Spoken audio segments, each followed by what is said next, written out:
Among Florida's more than 60 inlets, Baker's Haulover has achieved notoriety thanks to online videos of beautiful people in luxurious vessels experiencing boat fails in giant waves and treacherous seas. This 1,000 feet long, 400 feet wide, 12 feet deep man-made inlet appeals to boaters in the northern Biscayne Bay area. It saves time from traveling to Government Cut in South Miami or Port Everglades in Fort Lauderdale to access the Atlantic Ocean from the Intercoastal Waterway.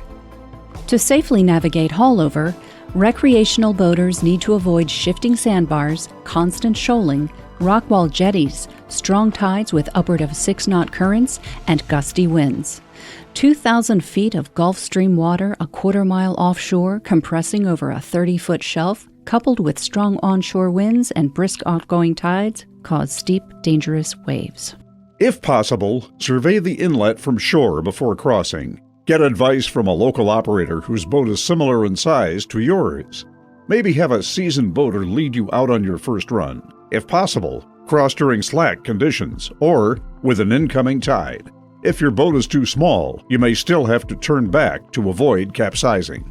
Whether approaching from north or south on the ICW, begin about a mile north of the inlet at the entrance to a 10 feet deep channel at red marker 4A. Your starting point will be latitude 25 degrees, 54.5 minutes north, longitude 80 degrees, 7.5 minutes west. Keep 4A to your starboard side, the opposite of red right return, because it's an ICW marker as shown by its gold triangle border. Keep green ICW markers with their gold square borders to your port side. Make sure everyone on board dons life jackets and seat passengers toward the stern where the ride will be smoother. Hug the port side of the channel heading south along the large Haulover Marine Pier adjacent to Haulover Beach Park, and avoid the shallows around an extended sandbar to your starboard side. There may be many boats anchored and swimmers in the water.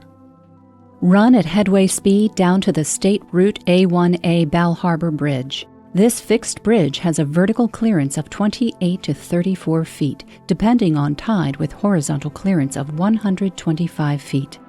Sports fishermen may need to pull down outriggers to fit underneath. The channel shoreline is configured so you cannot see boats coming at you until you're right at the bridge. Traffic and boat wakes from both sides pose additional hazards. Be aware of boats around you, and if it's too crowded, wait until traffic lets up to cross the inlet. Go in front of boats returning through the inlet as you turn sharply to port under the bridge on its right side to cross running port to port with incoming traffic. Once you turn, it's only a few hundred yards straight run to reach the open waters of the Atlantic. Depart through the inlet to your starboard or south side, which is generally calmer. This way, you'll continue to cross returning boats port to port. Trim your bow up slightly to help keep everyone dry. Apply enough throttle to counter the current and avoid the rocky shore. Watch out for increasingly challenging close-together large waves created by tide, current, wind, and other boat wakes. Keep your heading if the boat takes on water over the bow. It will drain through the scuppers. Don't panic and turn, or you may capsize. Outside the jetties, open waters will be calmer. Once you finish crossing the inlet, continue heading out to sea to the east, or turn either north or south in deep water. The endpoint can be considered latitude 25 degrees 54 minutes north and longitude 80 degrees 7 minutes west, and this can serve as the starting point for your return. Keep an eye on the weather while you're out. Conditions could drastically change, requiring a delay in your return. When you do come back through the inlet, stay vigilant. There will generally be a strong following sea. Avoid big rollers in the middle by crossing to starboard on the north side of the channel for calmer waters, and to pass departing vessels port to port. Slow down and choose a wave to surf, keeping your bow up, maintaining enough power to prevent your stern from being pushed into the rocks. Note that it may not be possible or desirable to stay to the north side, but in any case, pass other vessels with care. As you approach the Bal Harbor Bridge, large waves change to strong current.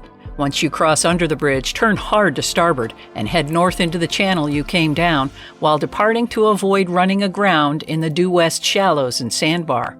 Run the channel north to your starting ICW channel marker 4A, and then enter the ICW to proceed either north or south. With proper planning and good seamanship, you can learn to navigate the infamous Haulover Inlet safely, avoiding the most serious dangers of grounding or capsizing.